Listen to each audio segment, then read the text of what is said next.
Class 11-এর second semester তার আরও একটি প্রশ্নোত্তর ভিত্তিক ক্লাস আজকে নিয়ে আসলাম। আজকের যে ক্লাসটি সেটি হবে ছুটি ছোট গল্প থেকে প্রশ্ন এবং উত্তর। দেখো, তোমরা বেশ কয়েকজনই বললে যে প্রত্যেকটা টপিক থেকেই যেন গুরুত্বপূর্ণ প্রশ্নের তালিকা নিয়ে আমি কোনো ভিডিও পোস্ট করি, তো সেটা নিয়ে কাজ চলছে।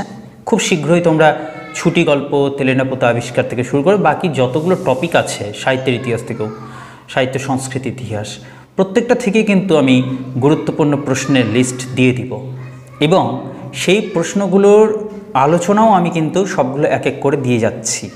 ওকে, যেগুলো বাকি থাকবে সেগুলো খুব শীঘ্রই দিয়ে দেব। আজকে যে বিষয়টি নিয়ে আমি আসলাম সেটি হচ্ছে ছুটি গল্পের সবচেয়ে গুরুত্বপূর্ণ প্রশ্নগুলোর মধ্যে 3টি প্রশ্নের উত্তর নিয়ে আসলাম।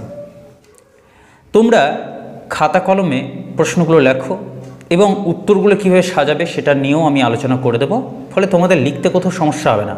কিন্তু লিখতে হবে কিন্তু একেবারে স্বনির্ভর হয়ে, অর্থাৎ নিজের উপর নির্ভরশীল হয়ে গল্পটা তোমরা পড়ো, গল্পটিকে একবার পড়ো, প্রয়োজন হলে গল্পটি আমার চ্যানেল থেকে আবার একবার তোমরা শুনে নাও। শুনে নেওয়ার পরে এই প্রশ্নের উত্তর যেভাবে বলছি সেভাবে সাজিয়ে তোমরা লেখার চেষ্টা করো। নিজে থেকে লিখবে তো লেখার অভ্যাসটা শিখেই যাবে। প্রশ্ন যদি আনকমনও আসে তাহলে কিন্তু সেরা মানের উত্তরই লিখে আসতে পারবে। তো শুরু করা যাক। একটি প্রশ্ন, বিশেষত 13-14 বৎসরের ছেলের মতো পৃথিবীতে এমন বালাই আর নাই। প্রশ্ন হলো, কার সম্পর্কে কেন এই মন্তব্য করা হয়েছে? একটা কোশ্চেন। তার সাথে আরেকটি কোশ্চেন হলো যে পৃথিবীতে এমন বালাই আর নাই, কি কারণে এই রকমের মন্তব্য করা হয়েছে? অর্থাৎ একই প্রশ্নের মধ্যে দুটো প্রশ্ন লুকিয়ে আছে, 2+3। ক্লিয়ার? দুটো প্রশ্ন আছে, অর্থাৎ উত্তরও হবে দুটো পদ্ধতিতে। প্রথমে 2-এর জন্য একটা উত্তর হবে আর পরে 3-এর জন্য একটা উত্তর হবে। 2-এরটার জন্য উত্তর কী লিখবে, কতটুকু লিখবে বলে দিই। খুব বেশি না, 7 থেকে 8 লাইন লিখলেই 2 নম্বরের প্রশ্ন উত্তর হয়ে গেল। মানে খুব হলে 4-5টা বাক্য লিখলেই হয়ে গেল 2-এর উত্তর। আচ্ছা, প্রথম প্রশ্নটা আছে কার সম্পর্কে আর কেন এই মন্তব্য। মনে করো তো, যখন 13-14 বছরের ছেলেদের মধ্যেকার যে ছেলেদের বয়সটা, তাদেরকে বালাই কেন বলা হয়েছে? বালাই মানে হচ্ছে বিপদ, বিরক্তিকর অবস্থা। তো বলা হচ্ছে যে 13-14 বছরের ছেলের মতো পৃথিবীতে এত রকম ফালতু বিপদ আর কিছু নাই। এই কথাটা কখন কার মনে হলো, কার সম্পর্কে বলতে পারবে? তোমরা যারা ক্লাসটা করেছো মনোযোগ সহকারে তোমরা জানো যে ফটিকের সম্পর্কে তার মামির এমন ধারণা ছিল। কেন? যখন ফটিক তার মামার বাড়িতে আসে, তার মামির সাথে পরিচয় হয়, তখন তার মামির বড্ড মনে হয়েছিল যে এই ছেলেটি হচ্ছে একটি বাড়তি ঝামেলা, অনাবশ্যক ঝামেলা। কারণ তার পরিবারে 3টি সন্তান ছিলই, 3টি ছেলে ছিলই সেই বয়সেরই, তারপর আরও একটা, তাও আবার অশিক্ষিত আর পাড়া গ্রামের ছেলে। বিরক্তিকর লাগছিল তার মামির। তাই তার মামির মনে হয়েছিল যে এই 13-14 বৎসরের ছেলেদের মতো বালাই আর পৃথিবীতে দ্বিতীয়টা নাই। মানে বিরক্তিকর অবস্থা, ফালতু আবর্জনা যেন পৃথিবীতে আর কেউ নাই। এটাই হচ্ছে 2-এর উত্তর। কিন্তু প্রশ্ন হলো, পৃথিবীতে এমন বালাই আর নাই, কি কারণে এই মন্তব্য করা হয়েছে? এটাতে আছে 3 নম্বর। তোমাকে মাইন্ডে রাখতে হবে 3 নম্বরের জন্য 3টা পরিচ্ছেদে উত্তর লিখতে হবে, তো তোমার সেরা মানের নাম্বারটা আসবে। 3টা স্তবকে উত্তরটা সাজাতে হবে, পয়েন্ট একটাই করবা। দ্বিতীয় কোশ্চেন যেহেতু, তাই স্টার্ট দিয়ে দিবা। প্রথমে একটা চিহ্ন দিয়ে দিলা, তারপরে তুমি হেডলাইন করো। হেডলাইন অর্থাৎ পয়েন্টের নাম দাও। প্রশ্নটা হচ্ছে পৃথিবীতে এমন বালাই আর নাই, কি কারণে এমন মন্তব্য। তাহলে তোমাকে লিখতে হবে এই মন্তব্যের কারণ। পয়েন্ট হলো। আচ্ছা, এবার ভালো করে খেয়াল করো তো, এই ছেলেটার উপর যে বিরক্ত হচ্ছিল তার গোড়া থেকে, তার শুরুটা কোথা থেকে হয়েছে?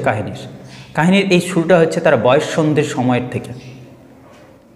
তাহলে সেখান থেকে উত্তরটা শুরু করতে হবে আর শেষ করতে হবে সেই ছেলেটা যে আবদার চাইছিল, অর্থাৎ আবদার করছিল তাকেও যেন স্নেহ করা হয়, এই জায়গাতে গিয়ে। যেমন ধরো, প্রথমে উত্তরটা কীভাবে সাজাবে? প্রথমে পয়েন্ট করলে যে আলোচ্য মন্তব্যের উদ্দেশ্য বা কারণ। পয়েন্ট হলো লিখতে হবে যে এখানে 13-14 বছরের যে কথা বলা হচ্ছে, এই বয়সটি আসলে একটি বয়স সন্ধির সময়, অর্থাৎ যখন শিশুরা খুব ছোটও থাকে না, খুব বড়ও হয়ে যায় না, মাঝামাঝি সময়। এই সময়ে কি হয় বলতো, এই সব ছেলেদের না তেমন কোনো শোভা থাকে না চরিত্রে, মানে খুব বদমাশ হয়, শোভা থাকে না, সৌন্দর্য থাকে না, আর এরা তেমন খুব একটা কাজেও লাগে না। ফলে এদেরকে দেখলেই কারো মনের মধ্যে যে স্নেহের উদ্রেক করবে এরকম ব্যাপার ঘটে না। তার সাথে সাথে এইসব ছেলেদের সঙ্গসুখ কেউ চায় না, কেউ ভালোবাসতে চায় না এদেরকে। এইসব লিখে তুমি একটা প্যাসেজ লিখলে, পরের প্যারাতে চলে যাও। পরের প্যারাতে কি লিখবে, যে এই বয়সের ছেলেরা খুব আধো আধো বুলি ওড়াতে চায়, মানে যেন সে কথা বলতে শিখছে, এমনভাবে সে রসিয়ে আধো আধো কথা বলতে চায়। আমিও নিজের ব্যক্তিগত জীবন লক্ষ্য করেছি যে এইরকম কিন্তু আমাদের এখনও অনেক বান্ধবী, বিশেষ করে মেয়েরা কিন্তু এইরকম হয়, ঠিক আছে। তো উপযুক্ত বয়সে গিয়েও তার যেন ন্যাকামি শেষ হয় না। এই যে ন্যাকামি কথাটা বললাম, কারণটা কি, ওই যে ও আধো আধো বাচ্চাদের মতো, শিশুদের মতো কথা বলার চেষ্টা করছে, আমাদের বারবার মনে হয় যেন এ তো আর বাচ্চা নয়, কিন্তু এ বাচ্চা হওয়ার ঢং করছে, অর্থাৎ এটাকে আমরা ন্যাকামি বলি। ঠিক সেই একই কথা বলতে হবে এখানেও, যে এই বয়সের ছেলেরা আধো আধো বুলি ওড়ায়, কথা বলার চেষ্টা করে, যেটাকে বড়রা ন্যাকামি বলে মনে করে। পাশাপাশি এই বয়সের ছেলেরা খুব বেশি বড় বড় পাকা পাকা কথা বলার চেষ্টা করে, অর্থাৎ এরা জ্যাঠামি দেখানোর চেষ্টা করে, সবার মুখে মুখে কথা বলতেই হবে, সব কিছুতেই পাকা পাকা কথা বলতে হবে। এইগুলো কিন্তু এই বয়সের লক্ষণ। সবথেকে গুরুত্বপূর্ণ বিরক্তিকর লক্ষণ হলো এরা সব বিষয়ে কথা বলতে চায় এবং খুব বেশি কথা বলতে চায়, অর্থাৎ এদের একটা বিশেষ গুরুত্বপূর্ণ ঘৃণ্য বৈশিষ্ট্য হলো এরা বাচালতা। এর পাশাপাশি আরও একটা বিষয়, যে এই বয়সের বাচ্চাদেরই দেখবা যে গলার স্বর কিন্তু পরিবর্তন হয়। মেয়েদের তো আমি ঠিক বুঝতে পারছি না, কিন্তু ছেলেদের ক্ষেত্রে কিন্তু এটা হয়। 13-14 বছর বয়স মানেই হচ্ছে যে ওর গলার স্বরটা কচি খোকাদের মতো লাগবে না, টিয়া পাখির মতো মিষ্টি হবে না, ওর কর্কশ হয়ে যাবে খানিকটা, মানে গলার স্বরের মিষ্টতা হারিয়ে যায়। তো এইসব কারণে হয়তো এই বয়সের ছেলেদেরকে খুব একটা কেউ পছন্দ করে না, ঠিক আছে। আরও একটা বিষয় হলো কি, এটা দ্বিতীয় পরিচ্ছেদ হলো, এবার তৃতীয় পরিচ্ছেদ মানে শেষ প্যারাতে গিয়ে তুমি লিখবা যে এই বয়সের ছেলেদের শারীরিক এবং মানসিক দুই ক্ষেত্রে পরিবর্তন খুব দ্রুত গতিতে হয়। এর ফলে কি হয়, এরা খুব উচ্ছৃঙ্খল স্বভাবের হয় অধিকাংশ ক্ষেত্রে। এরা সব কিছুকে একটু স্পর্ধা ভরে দেখে, একটু সাহসের নজরে দেখে, আর একটু বাচালতার সাথেই নিজের মানে কাজটাকে সবসময় গুছিয়ে নেওয়ার চেষ্টা করে। তাছাড়া সবসময় এমন ভাব দেখানোর চেষ্টা করে যেন সে খুব আবদার চাইছে, সবসময় আবদার করতে চায়, অন্যের ভালোবাসা স্নেহ কৌশলে পাওয়ার চেষ্টা করে। এইগুলোর কারণেই মামিমার এবং কোথাও রবি ঠাকুরের মনে হয়েছে যে এই বয়সের ছেলেদের এইটা হচ্ছে একটা বড় রকমের বিপদ, যে 13-14 বছরের ছেলের মতো পৃথিবীতে আর এরকম কোনো বিপদ বা বিরক্তিকর অবস্থার কিছু নেই, বা বালাই কিছু নেই। হয়ে গেল একটা কোশ্চেনের উত্তর। নেক্সট প্রশ্নটা কি, 2 নম্বর প্রশ্ন, মা এখন আমার ছুটি হয়েছে, মা এখন আমি বাড়ি যাচ্ছি। কোন প্রসঙ্গে এই উক্তি, হাইফেন দিয়ে লিখবা, কোন প্রসঙ্গে এই উক্তি, কোশ্চেন মার্ক, উক্তিটির তাৎপর্য আলোচনা করো। দেখো, প্রসঙ্গ আর তাৎপর্য দুটো এক কথা নয়, 2+3 আছে এই কোশ্চেনে। প্রথম প্রশ্নে আছে 2, তারপরটাতে আছে 3। আচ্ছা, কোন প্রসঙ্গে করলো আর এর তাৎপর্য কি? যখন বলছে, লাস্ট কথাটা মনে পড়ছে শেষের দিকটা, সেই সময় ফটিক বলছিল তার মাকে দেখতে পেয়ে যে মা এখন আমার ছুটি হয়েছে, মা এখন আমি বাড়ি যাচ্ছি। কখন এমনটা হয়েছে? এই পর্যায়টা আসলো কোথা থেকে সেটা ভালো করে বোঝার চেষ্টা করো। যখন সে মামার বাড়িতে গেল আদর পাবে বলে, শিক্ষা পাবে বলে, আর পেল মামির কটূক্তি, ব্যঙ্গোক্তি, তার হৃদয় ভাঙতে শুরু করলো। সে মামির স্নেহ থেকে বঞ্চিত হলো, আঘাতে আর অপমানে সে জর্জরিত হতে হতে একদিন জ্বরে পড়ল, জ্বর শরীর নিয়েই সে পালালো। তারপর যখন সে চোখ খুলল তখন দেখল সে মামার বাড়িতে এসেই বিছানায় শুয়ে আছে। সেই সময় সে জ্বরের ঘোরে প্রলাপ বকতে শুরু করে। প্রলাপ কথার অর্থ হলো গিয়ে ভুলভাল বকা। তো সে জ্বরের ঘোরে প্রলাপ বকছিল, আর তখনই কিন্তু সে বলল যে মা এখন আমার ছুটি হয়েছে, এখন আমি বাড়ি যাচ্ছি। এটা হচ্ছে 2 এর উত্তর। কিন্তু এর পরের যে প্রশ্নটা সেটাকে ভালো করে বুঝতে হবে, তাৎপর্য চাইছে, লাইনটার তাৎপর্য ভালো করে খেয়াল করো। এখানে ছুটি বলতে ফটিক হয়তো ভাবছিল স্কুলে ছুটি পেয়েছে, সে মায়ের কাছে যাবে, কিন্তু বাস্তবে কি সত্যি? এই ছুটি কিন্তু জীবন থেকে ছুটি ছিল। তাহলে এটাকে সাজাতে হবে, গভীর কথাটা যেহেতু বলতে হবে এটাকে সাজাতে হবে সুন্দর করে। 3 নাম্বার আছে, তাহলে 3টা প্যারাতে সাজাতে হবে। প্রথম প্যারাতে কি লিখবে তোমরা? একদম ওই পুলিশের গাড়ি থেকে কথাটা শুরু করতে পারো, আর তার শেষতম কথা, গল্পের শেষ অর্থাৎ মৃত্যু পর্যন্ত যেতে পারো। কিভাবে? যে একদিন জ্বর শরীরে পুলিশের গাড়ি থেকে বেশ কয়েকজন পুলিশ ধরে এই ফটিককে নামায়, আর তার সারা শরীর জ্বরে ভিজে গেছিল, আর জ্বরে প্রচণ্ড জ্বরে ফুটছিল, তার চোখগুলো ছিল লোহিত বর্ণ, লাল চোখ যেন, সে ঘন ঘন কাঁপছিল, তার জ্বর বাড়ছিল এবং জ্বরের ঘরে সে ভুলভাল বকছিল বা প্রলাপ বকছিল। একটা প্যারা হলো শেষ। সেকেন্ড প্যারা কী করতে হবে? ডাক্তার এসে জানান দিয়ে যায় যে ছেলেটি আর বেশি দিন বাঁচবে না বা বেশিক্ষণের জন্য নয়, অর্থাৎ তার জীবনের প্রদীপ যে নিভতে শুরু করেছে সেটার ইঙ্গিত দিয়ে গিয়েছিল। প্রলাপের মধ্যেও বারবার মামাকে সে বলছিল, মামা আমি ছুটি চাই। ছুটি হয়েছে, আর কতদিন দেরি? অর্থাৎ এই কোথাও যেন আমরা বুঝতে পেরেই যাই যে ছুটি কেবলমাত্র তার কিন্তু স্কুল থেকে ছুটি নয়, কেবলমাত্র তার শহর থেকে ছুটি নিয়ে গ্রামে চলে যাওয়া নয়, মামির এই অবজ্ঞা থেকে ছুটে গিয়ে মায়ের কোলে ফিরে যাওয়া নয়, এ যেন মৃত্যুর একটা ইশারা দিচ্ছে। এই গেল দ্বিতীয় প্যারা। কিন্তু আমাদেরকে 3টা প্যারাতে উত্তর শেষ করতে হবে, আর বলেছে কোশ্চেনটাতে তাৎপর্য হচ্ছে গভীর অর্থটা কি। তাহলে কি লিখতে হবে? এখানে এই ছুটি হলো আসলে মুক্তির প্রতীক। কেমন মুক্তি?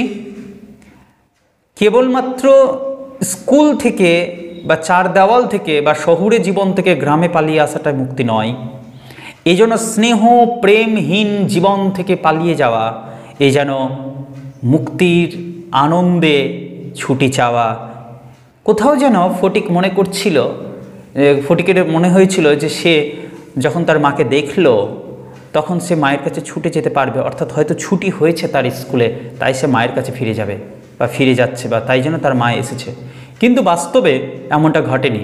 তার অবচেতনে কিন্তু যতই কথা লুকিয়ে থাকুক না কেন মায়ের কাছে ফিরে যাওয়ার, মায়ের কণ্ঠস্বর শুনে তার মনে হয়েছিল সে নিজের বাড়ি যাবে।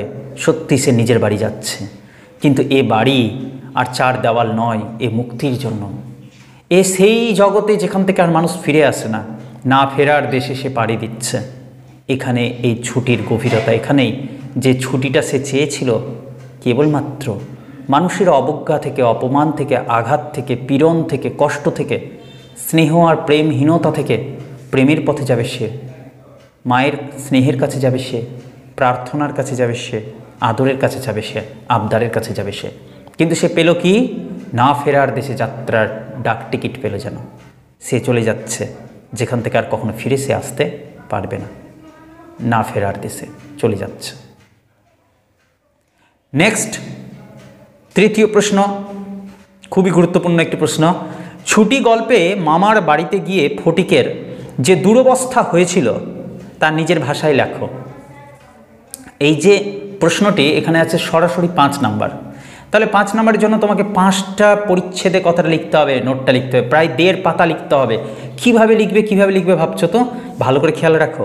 পুরো গল্পটা যদি তুমি মনোযোগ সহকারে পড়েছো বা শুনেছো তাহলে বুঝতে পারবা গল্পটার কতগুলো দিক নির্দেশ আছে, বুঝতে হবে কিন্তু। হ্যাঁ, একটা দিক হচ্ছে তার গ্রামের কথা, দ্বিতীয় হচ্ছে তার মামার বাড়িতে যাওয়ার কথা, আর তৃতীয় মামার বাড়ি থেকে তার ফিরে যাওয়ার কথা, অর্থাৎ না ফেরার দেশে চলে যাওয়ার। 3টা স্টেপ আছে। 3টা স্টেপকে বুঝে নিলে তুমি বুঝতে পারবে কোথা থেকে প্রশ্নটা দিচ্ছে। প্রশ্নটা করেছে মামার বাড়িতে গিয়ে ফটিকের যে দুরবস্থা হয়েছিল, অর্থাৎ পরের যে 2টো স্টেপ সেই 2টো স্টেপ, অর্থাৎ সে মামার সাথে মামার বাড়ি যাচ্ছে, এইখান থেকে কাহিনীটা শুরু হবে এবং তার একদম শেষ অবস্থা ওই যে মা এখন আমার ছুটি হয়েছে, মা এখন আমি বাড়ি যাচ্ছি, ওইখান পর্যন্ত। তাহলে শুরুটা কীভাবে করবা? যে পল্লী প্রকৃতির কোল থেকে ফটিককে শহরে নিয়ে যাবে বলে তার মামা এসেছিল তার বাড়িতে, আর তারপরে একদিন মামার সাথে সে হই হুল্লোড় করে আনন্দের সাথে চলে যায় কোথায়? তার মামার বাড়ি কলকাতায়। যাওয়ার আগে সে তার প্রিয় খেলনাগুলোকে তার ভাইয়ের অধিকারী করে দেওয়ার জন্য, ভাইকে অধিকারী করে দেওয়ার জন্য সেগুলো দান করে গেছিল। সেই খেলনা তার চায় না, যেন সে কলকাতা দেখতে চায়, শহর দেখতে চায়, সে নতুন জীবনে যেতে চায়, সে শিখতে চায়, পড়াশুনো করতে চায়। সব নিয়েই তার কাছে ছিল এই যাত্রাটা সবচেয়ে বড় কৌতূহলের বিষয়। হয়ে গেল একটা প্যারা। দ্বিতীয় প্যারাতে এবার কি হবে, সরাসরি দেখব মামির সংসারে যাচ্ছে সে। সে কলকাতায় এসে পৌঁছায়, পরিচয় হয় তার মামির সাথে, পরিচয় হয় মামাতো ভাইদের সঙ্গে, এবং আশ্চর্যের ব্যাপার, তার মামির নজরে সে বিষয়টি সুন্দর দেখেনি। সে অনুভব করেছিল তার মামির কাছে সে একটা বোঝার মতো, বাড়তি ঝামেলার মতো। তাই জন্য তো তার মামির বড্ড মনে হচ্ছিল যে এই রকম অশিক্ষিত পাড়া গেয়ে ছেলে অকারণে দরকার কী ছিল, যেন অনাবশ্যক একটা চাপ বেড়ে যাওয়া। কারণ তার সংসারে আগে থেকে 3টি ছেলে ছিল, তার উপরে আরও একটি ছেলেকে জোগাড় করা, তার নিজের 3টি ছেলের পাশাপাশি আরও একটা আবর্জনা বা বাড়তি সমস্যা না নিয়ে আসলেই ভালো হতো। ফলে প্রথম থেকে কিন্তু সেই অবহেলার দৃষ্টি পেয়েছিল মামির কাছ থেকে ফটিক। গেল 2টো প্যারা শেষ। তৃতীয় প্যারাতে কী হবে, তৃতীয় প্যারাতে কিন্তু ওই বয়সের কথাটা বলতে হবে, যেটা আমি প্রথম কোশ্চেনেই বললাম, যে এই বয়সের ছেলে, অর্থাৎ 13-14 বছর বয়সের ছেলেদের যে গুণাবলীর কথা তিনি বলেছেন, কবিগুরু এখানে তুলে ধরেছেন রবীন্দ্রনাথ ঠাকুর, সেই যেন প্রত্যেকটি মানুষেরই কথা, যে এই ধরনের বয়ঃসন্ধিকালের যে সময়টা, সেই সময় ছেলে মেয়েদের কী হয়, যে কোনো চারিত্রিক শোভা বৃদ্ধি পায় এরকম কোনো বৈশিষ্ট্য থাকে না, আর তারা তেমন কোনো কাজেও লাগে না, তাদেরকে দেখে স্নেহের উদ্রেক হয় এমন কোনো কারণ নাই, তাদের সঙ্গ সুখ কেউ তেমন চায় না। তাছাড়া এরা বড্ড আধো বুলি আউড়ে ন্যাকামি দেখানোর চেষ্টা করে, আবার পাকা পাকা কথা বলে জ্যাঠামি দেখানোর চেষ্টা করে, আবার খুব বাচাল হয় এরা। ফলে এই উচ্ছৃঙ্খল ছেলেগুলোর প্রতি তেমন কোনো দয়াভাব তৈরি হয় না। এরা খুব আবদার করে স্নেহ পাওয়ার বিভিন্ন কৌশলে, কিন্তু তাতেও কিন্তু বড়দের বিরক্তির কারণ হয়ে ওঠে। এগুলো হলো একটা বিষয়। নেক্সট বিষয়টা কি, সে মামির বলা যে কোনো কাজ তার দ্বিগুণ শক্তি আর মনোযোগ সহকারে করার চেষ্টা করত। কোথাও যেন কৌশলে সে মামির স্নেহ পাওয়ার চেষ্টা করত, কিন্তু তাতেও মামি বিরক্ত হয়ে তাকে দূরে সরে যেতে বলতো বা পড়াশোনার জগতে ফিরে যেতে বলতো। এটা ছিল তার কাছে কষ্টের কারণ।